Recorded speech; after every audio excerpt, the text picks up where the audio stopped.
Hello, welcome to my YouTube channel. और आज का जो मेरा वीडियो है वो क्लास 10 एनसीईआरटी हिस्ट्री के थर्ड चैप्टर को लेके है, भारत में राष्ट्रवाद। इससे पहले हमने यूरोप में राष्ट्रवाद पढ़ा था और हमने देखा था कि राष्ट्र राज्यों का उदय हुआ और इससे अपने बारे में लोगों की समझ बदली।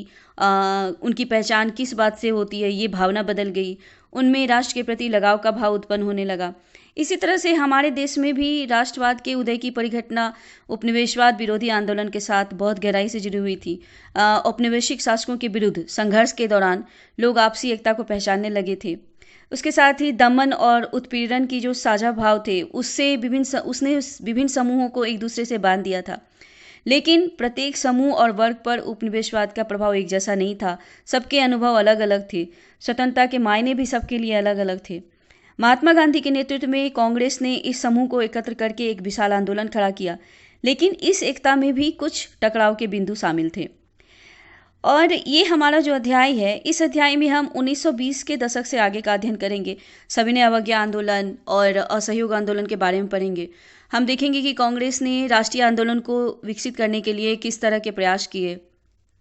इस आंदोलन में विभिन्न सामाजिक समूहों ने किस तरह से भाग लिया और किस तरह से राष्ट्रवाद ने लोगों की कल्पना को नई उड़ान दी। हमारा जो पहला टॉपिक है वो है प्रथम विश्व युद्ध, खिलाफत और असहयोग आंदोलन। प्रथम विश्व युद्ध जो काफ़ी लंबा चला था, 1914 से 1918 तक चला था। इस विश्व युद्ध ने एक नई राजनीतिक और आर्थिक स्थिति उत्पन्न कर दी थी।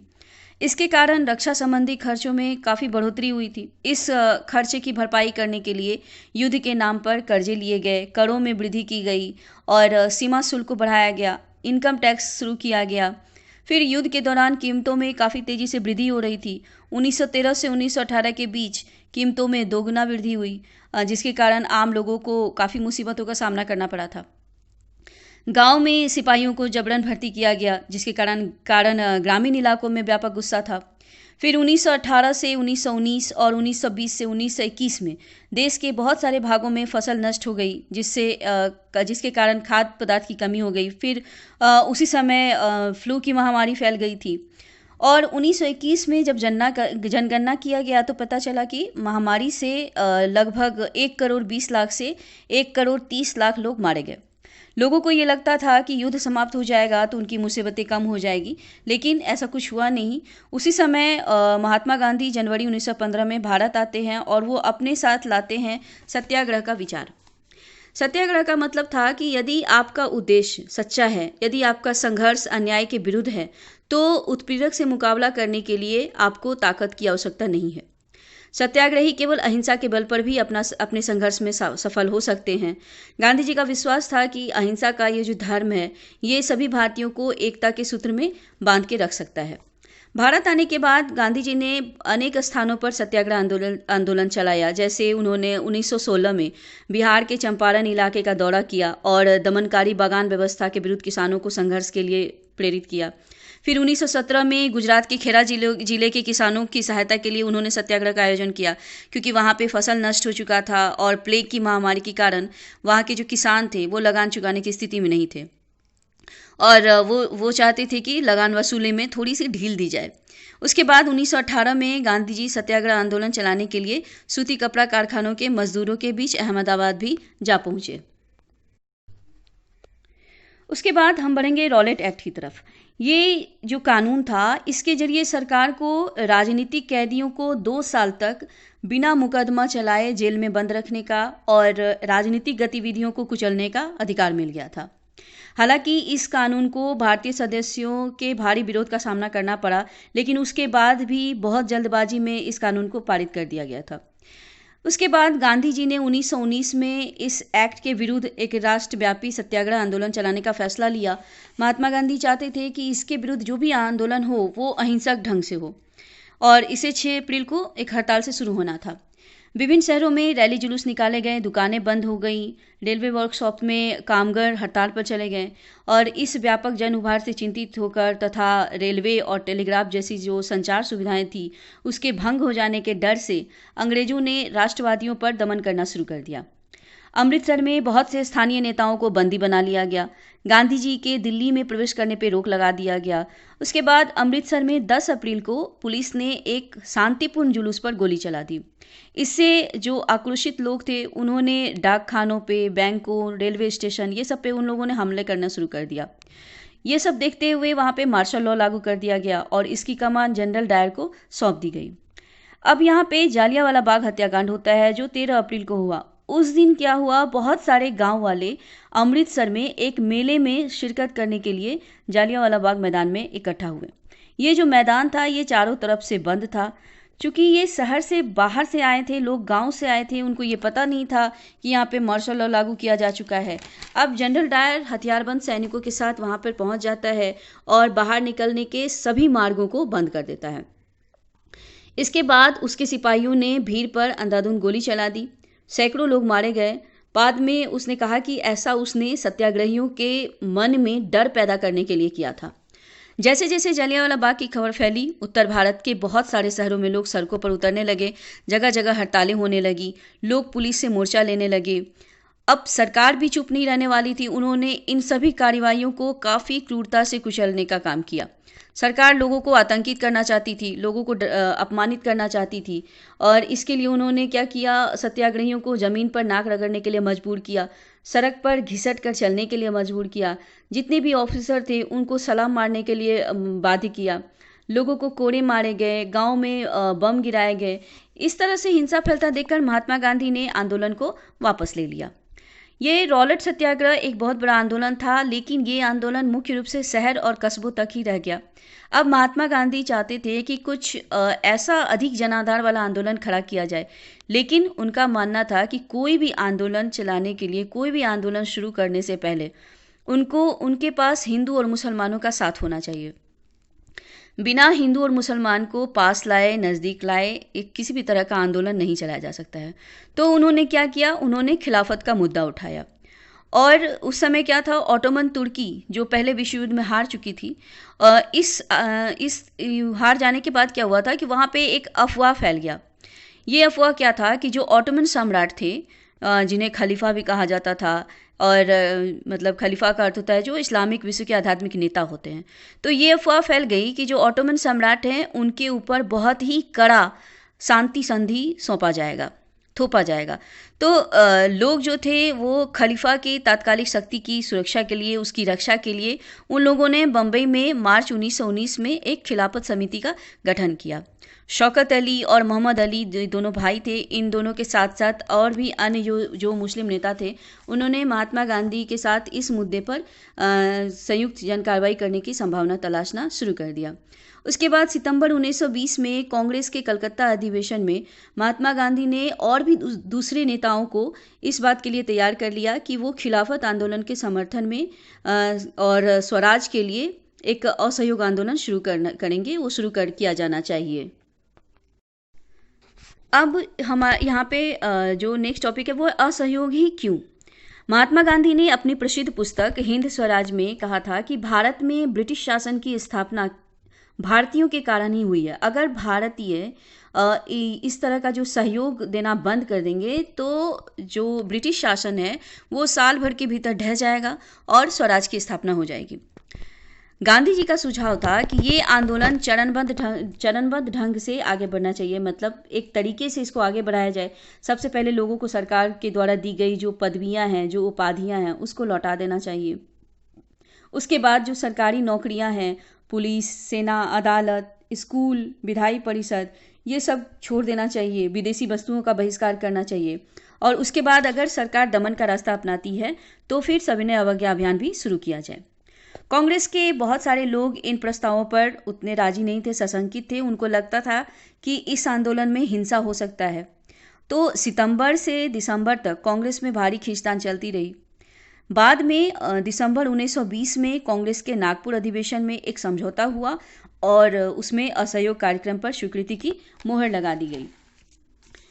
असहयोग खिलाफत आंदोलन जनवरी 1921 में आरंभ हुआ और इस आंदोलन में बहुत सारे सामाजिक समूहों ने भाग लिया, लेकिन जितने भी लोग शामिल हुए सबकी अपनी अपनी आकांक्षाएं थी और सबके लिए स्वराज का जो अर्थ था वो अलग अलग था।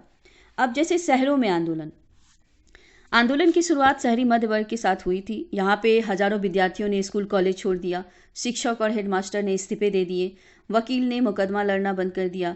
उसके बाद मद्रास के अलावा ज़्यादातर प्रांतों में परिषद चुनाव का बहिष्कार किया गया।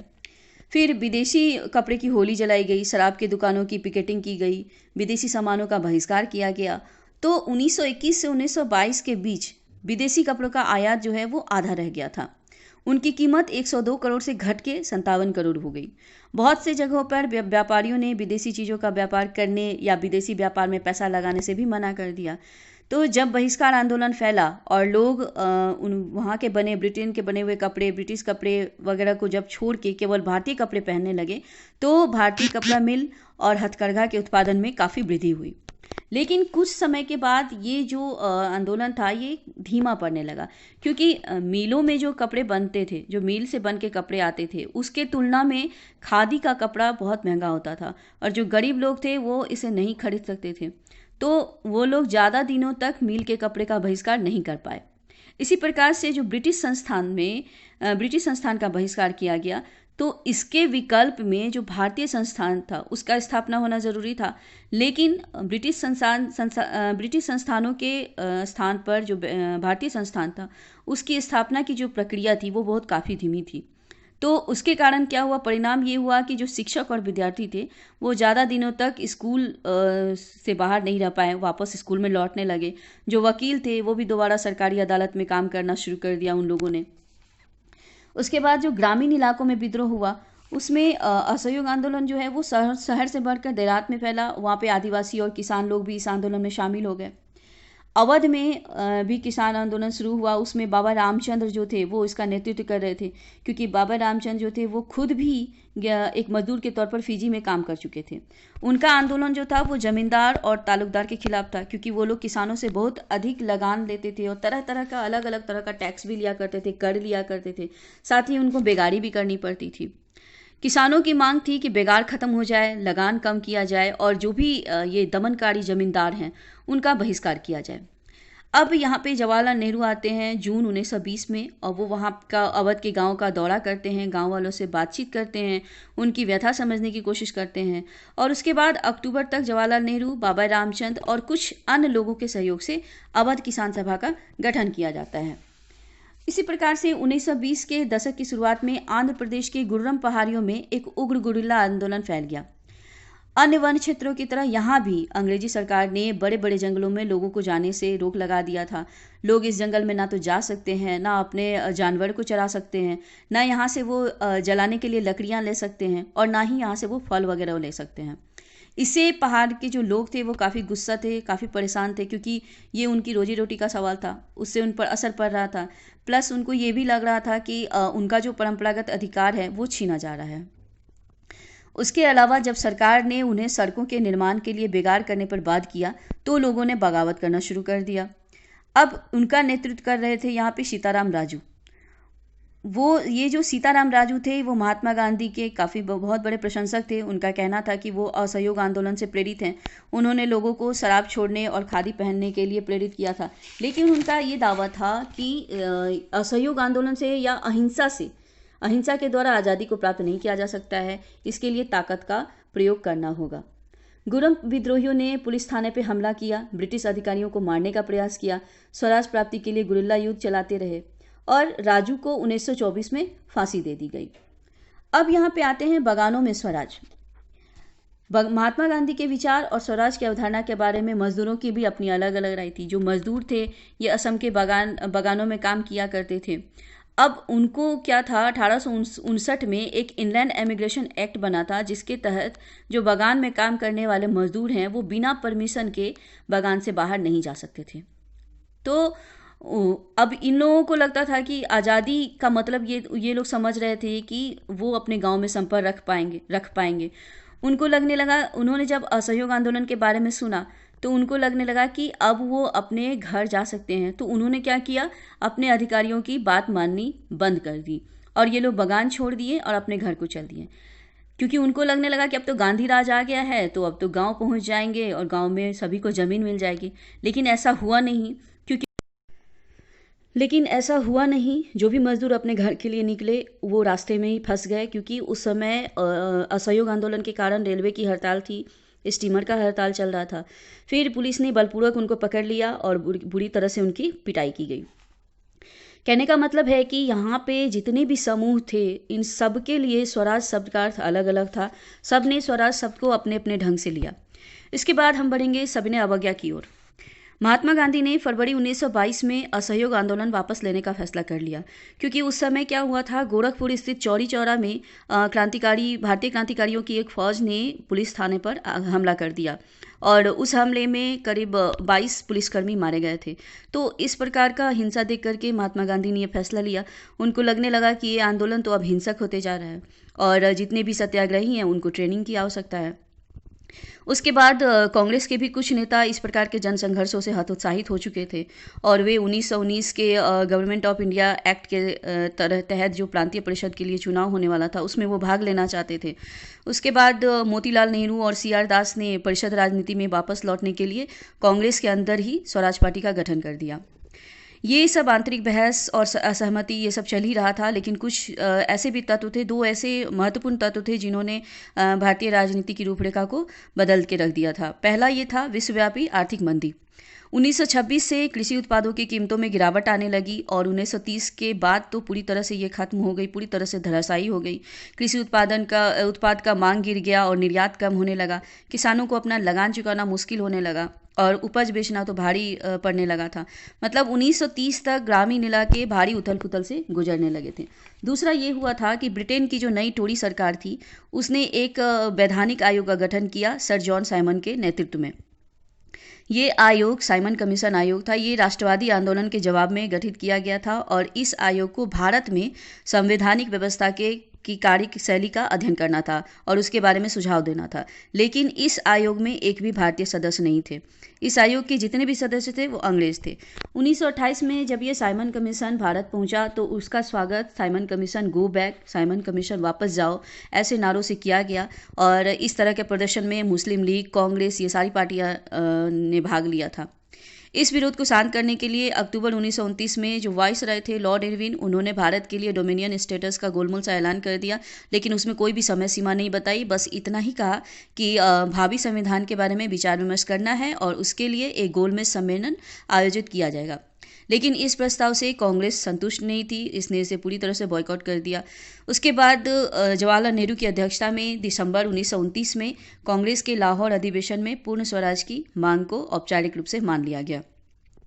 उस समय ये तय किया गया कि 26 जनवरी 1930 को स्वतंत्रता दिवस के रूप में मनाया जाएगा। लेकिन इस ऐलान पे या इस तरह के उत्सव पे जो है किसी का ध्यान नहीं गया। उस समय ये भी कहा गया था कि पूर्ण स्वराज के लिए सब शपथ लेंगे, पर कोई इसकी तरफ आकर्षित नहीं हुआ। बहुत कम ही लोगों ने इस पर ध्यान दिया।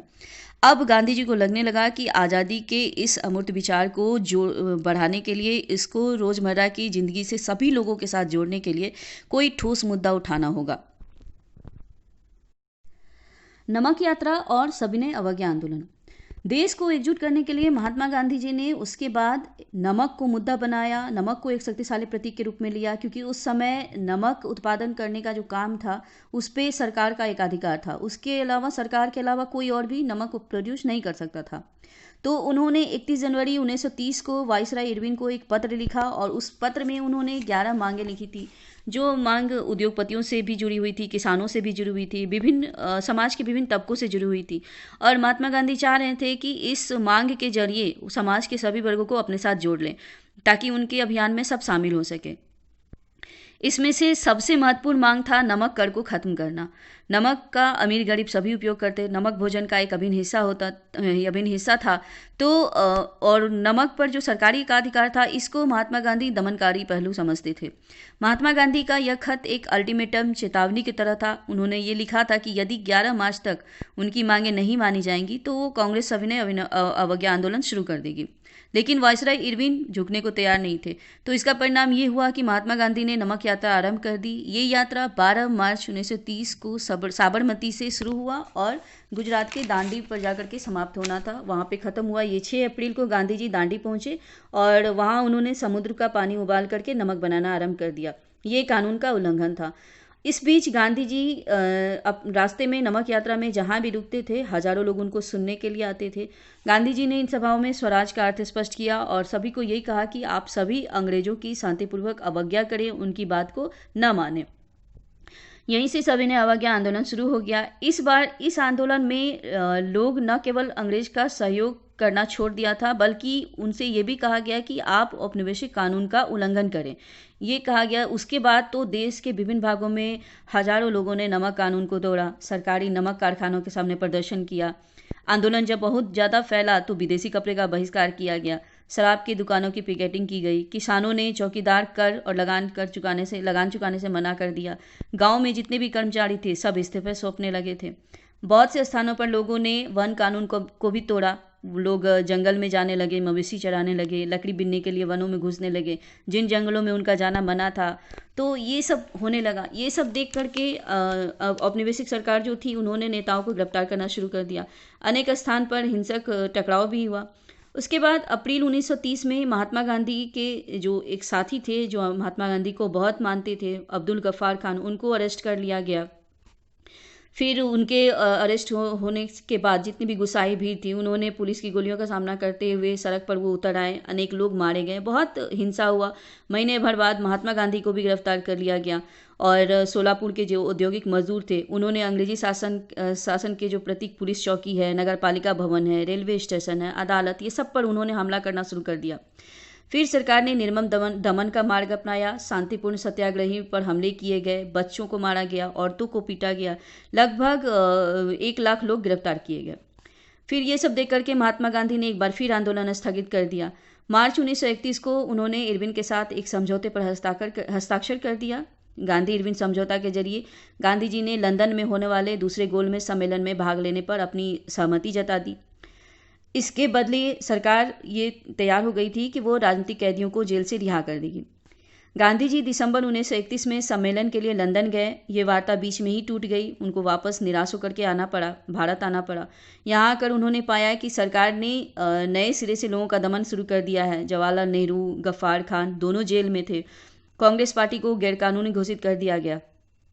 सभाओं, बहिष्कार और प्रदर्शन जैसी गतिविधि को रोकने के लिए कठोर कदम उठाया जा रहा था। भारी आशंकाओं के बीच महात्मा गांधी ने दोबारा सविनय अवज्ञा आंदोलन शुरू कर दिया। लगभग 1 वर्ष के बाद ये आंदोलन बहुत धीमा पड़ गया। ये 1934 तक आते आते ये जो आंदोलन दोबारा शुरू किया गया, इसकी गति काफ़ी मंद पड़ने लगी थी। अब हम देखेंगे कि लोगों ने आंदोलन को कैसे लिया।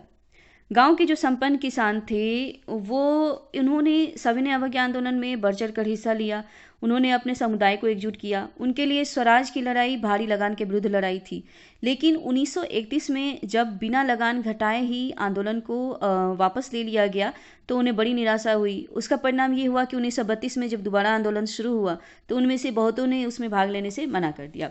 उसके बाद जो निर्धन किसान थे वो लगान में कमी तो चाहते ही थे, साथ में वो चाहते थे कि ज़मीन का किराया जो ज़मींदारों को चुकाना है उसे माफ़ कर दिया जाए।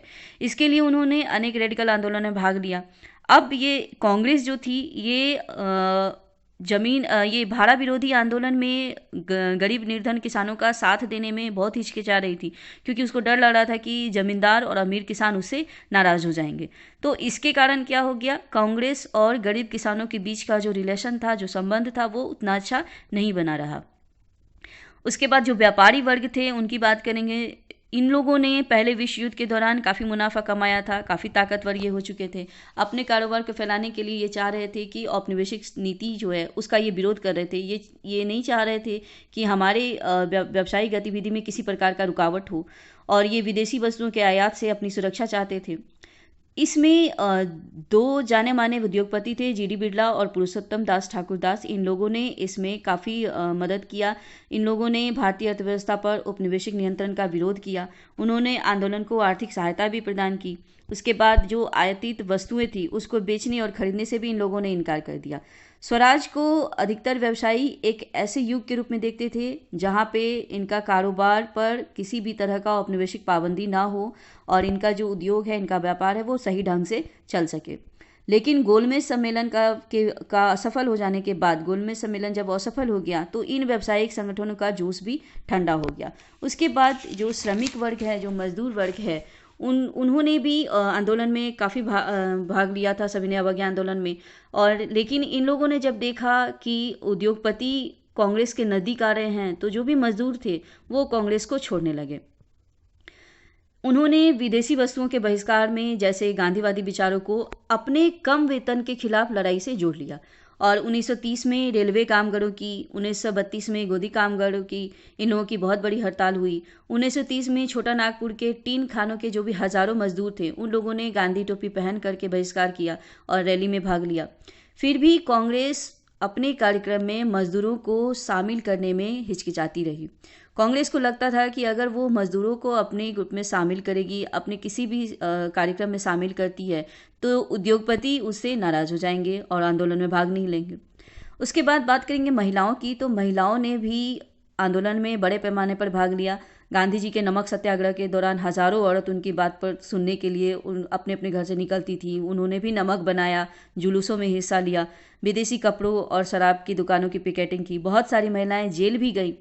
शहरी क्षेत्रों में भी अधिकतर ऊंची जातियों की महिलाएं एक्टिव थी, वो भी सक्रिय थी, जबकि ग्रामीण इलाकों में संपन्न किसान परिवारों की महिलाएं आंदोलन में भाग ले रही थी। गांधी जी के आह्वान के बाद महिलाओं को राष्ट्र की सेवा करना अपना दायित्व लग रहा था, लेकिन सार्वजनिक भूमिका में लेकिन ये कहा जाए तो महिलाओं की स्थिति जो थी उसमें कोई परिवर्तन नहीं आने वाला था। गांधी जी का मानना था कि चूल्हा चौका संभालना, घर चलाना, अच्छी माँ और अच्छी पत्नी की भूमिका निर्वाह करना ही औरत का असली काम है। इसीलिए कांग्रेस लंबे समय तक किसी भी महत्वपूर्ण पद पर महिलाओं को जगह देने से हिचकिचाती रही थी। अब हम बात करेंगे सविनय अवज्ञा की सीमाएं की। महात्मा गांधी की स्वराज की अमूर्त अवधारणा से कुछ ऐसे समूह थे जो प्रभावित नहीं थे। ऐसा ही एक समूह था अछूतों का, जिन्हें 1930 के बाद उत्पीड़ित या दलित कहा जाने लगा। इन दलितों की तरफ कांग्रेस लंबे समय तक ध्यान नहीं दे पाई, क्योंकि कांग्रेस उस समय हिंदू सनातन पंथियों से भयभीत थी। लेकिन महात्मा गांधी ने ऐलान किया था कि अस्पृश्यता को समाप्त किए बगैर 100 साल तक भी स्वराज की स्थापना नहीं हो सकती है। उन्होंने अछूतों को हरिजन कहा, जिसका अर्थ होता है ईश्वर की संतान। उन्होंने मंदिरों में, सार्वजनिक तालाब, कुआं, सड़कों पर समान अधिकार दिलाने के लिए सत्याग्रह किया था। फिर उन्होंने ऊंची जातियों से ये आह्वान किया कि आप अपना हृदय परिवर्तन कीजिए और इस छुआछूत की भावना को त्याग दीजिए।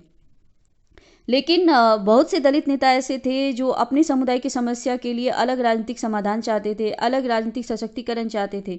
वे चाहते थे कि स्वयं को संगठित करें और उसके बाद उन लोगों ने शिक्षा संस्थानों में आरक्षण के लिए आवाज़ उठाई, अलग निर्वाचन क्षेत्र की मांग की, ताकि वहाँ से विधायी परिषदों के लिए सिर्फ दलितों को ही चुन करके प्रतिनिधि बना करके भेजा जा सके। इसीलिए सविनय अवज्ञा आंदोलन में भी उनकी भागीदारी काफ़ी कम रही थी। फिर 1930 में डॉक्टर अंबेडकर ने दलितों को दलित वर्ग एसोसिएशन में संगठित किया और दलित वर्ग के लिए अलग निर्वाचन क्षेत्र की मांग करने लगे। और इस पर दूसरे गोलमेज सम्मेलन में गांधी जी के साथ उनका काफ़ी वाद विवाद हुआ। ब्रिटिश सरकार ने जब अंबेडकर की मांग मान ली तो गांधी जी आमरण अनशन पर बैठ गए। उनका मानना था कि दलितों के लिए भिन्न निर्वाचन क्षेत्र की व्यवस्था से समाज में जो एकीकरण की प्रक्रिया चल रही है वो धीमी हो जाएगी। लास्ट में अंबेडकर ने गांधी जी की राय मान ली और सितंबर 1932 में पूना पैक्ट पर हस्ताक्षर कर दिए। इससे दलित वर्ग को, जिन्हें बाद में अनुसूचित जाति कहा गया, उनको केंद्रीय और प्रांतीय विधायी परिषद में आरक्षित सीटें मिल गईं, लेकिन मतदान की जो प्रक्रिया थी वो सामान्य निर्वाचन क्षेत्रों से ही होना था। फिर भी कांग्रेस के नेतृत्व में जो भी राष्ट्रीय आंदोलन चल रहा था उसको दलित वर्ग शंका की दृष्टि से ही देखता था। इसके बाद भारत के कुछ मुस्लिम राजनीतिक संगठन थे जिन्होंने भी सविनय अवज्ञा आंदोलन के प्रति कोई विशेष उत्साह नहीं दिखाया था। असहयोग खिलाफत आंदोलन के शांत पड़ जाने के बाद मुसलमानों का एक बहुत बड़ा तबका खुद को कांग्रेस से कटा हुआ महसूस करने लगा। 1920 के दशक के बीच में कांग्रेस हिंदू महासभा और हिंदू धार्मिक राष्ट्रवादी संगठन के काफ़ी नज़दीक आ गई थी।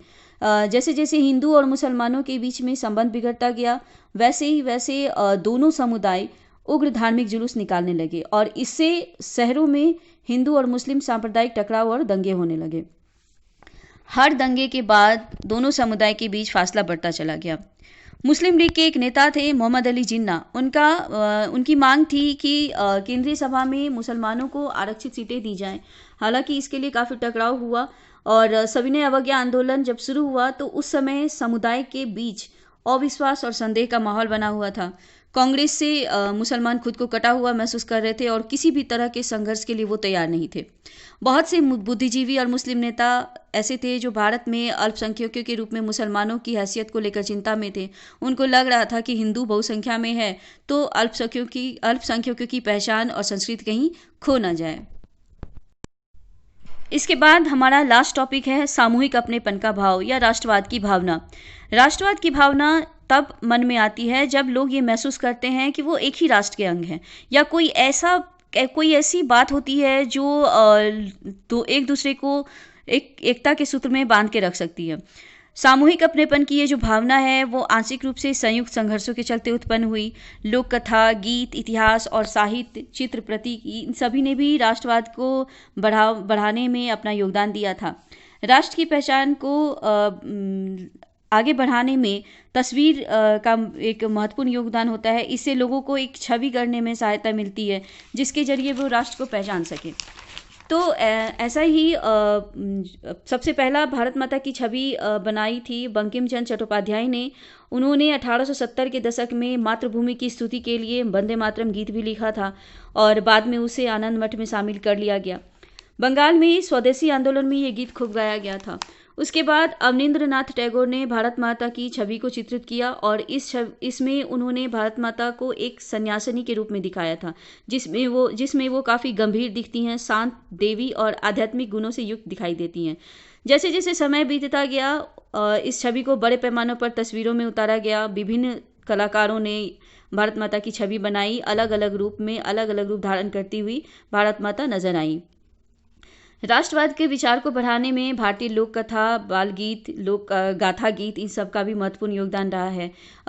राष्ट्रवादियों ने चारण और भाट के द्वारा जो गीत गाई जाती थी, जो भी लोक कथा सुनाई जाती थी, उसे उन लोगों ने दर्ज करना शुरू किया। उसके बाद वो जनश्रुति और लोकगीतों को इकट्ठा करने के लिए गांव-गांव में घूमने लगे। उनका मानना था कि ये जो कहानियां हैं यही हमारी परंपरागत संस्कृति को सही तरीके से पेश करती है और जिसे बाहरी ताकत प्रभावित कर रही है, दूषित कर रही है, जिसे भ्रष्ट करना चाहती है। अपने अतीत में गौरव का भाव को पैदा करने और अपनी राष्ट्रीय पहचान को ढूंढने के लिए इस लोक परंपरा को बचा कर रखना जरूरी था। और इसके साथ ही बंगाल में खुद रविन्द्रनाथ टैगोर भी बाल गीत, लोक गाथा गीत और मिथक को एकत्र करने के लिए निकल पड़े थे। उन्होंने भी लोक परंपरा को फिर से जीवित करने वाले आंदोलन में नेतृत्व किया था। जैसे जैसे राष्ट्रीय आंदोलन आगे बढ़ा, राष्ट्रवादी नेता लोगों को एकजुट करने के लिए, राष्ट्रवाद की भावना को बढ़ाने के लिए लोग इन्हीं प्रतीक चिन्ह के बारे में जागरूक होने लगे। स्वदेशी आंदोलन के दौरान बंगाल में एक तिरंगा झंडा तैयार किया गया जो हरा, पीला और लाल था। उसके बाद गांधी जी ने भी 1921 में स्वराज का झंडा तैयार किया। यह भी तिरंगा था, सफ़ेद, हरा और लाल रंग से था। इसके बीच में गांधीवादी प्रतीक चरखे को स्थान दिया गया जो स्वावलंबन का प्रतीक था। उसके बाद राष्ट्रवाद की भावना को उत्पन्न करने के लिए इतिहास की पुनर्व्याख्या को भी एक साधन के रूप में अपनाया गया, क्योंकि उस समय अंग्रेज जो थे उनके नज़र में भारतीय पिछड़े हुए थे, आदिम लोग थे, उन्हें शासन करना नहीं आता था, वो खुद का शासन भी संभाल नहीं सकते थे। तो भारतीय ये महसूस करने लगे थे कि राष्ट्र के प्रति गर्व की भावना जगाने के लिए भारतीय इतिहास को अलग ढंग से पढ़ाया जाना चाहिए। भारत के लोग अपने महान उपलब्धियों की खोज में अतीत की ओर देखने लगे। उन्होंने अपने भारत की गौरवशाली इतिहास को लिखना शुरू किया। कला, वास्तुशिल्प, कानून, दर्शन, धर्म, संस्कृति, विज्ञान, गणित, हस्तकला, व्यापार, इस सब के बारे में लिखना शुरू किया कि उस समय कितना ये सब फल फूल रहा था। उनका कहना था कि हमारा ये जो महान युग था, हमारा जो गौरवशाली भारत है, हमारा जो देश है, वो उसका पतन तभी हुआ जब भारत को गुलाम बना लिया गया। कहने का मतलब है कि इस ब्रिटिश शासन के कारण ही भारत की उपलब्धियों और महानता का पतन हुआ। तो इस इतिहास के जरिए ही लोगों को ये बताना था, कि लोगों को ये जागरूक करना था कि आपका भारत या हमारा भारत कितना गौरवशाली इतिहास रहा है इसका, और जिसे दुर्दशा की स्थिति में लाया ब्रिटिश शासन ने।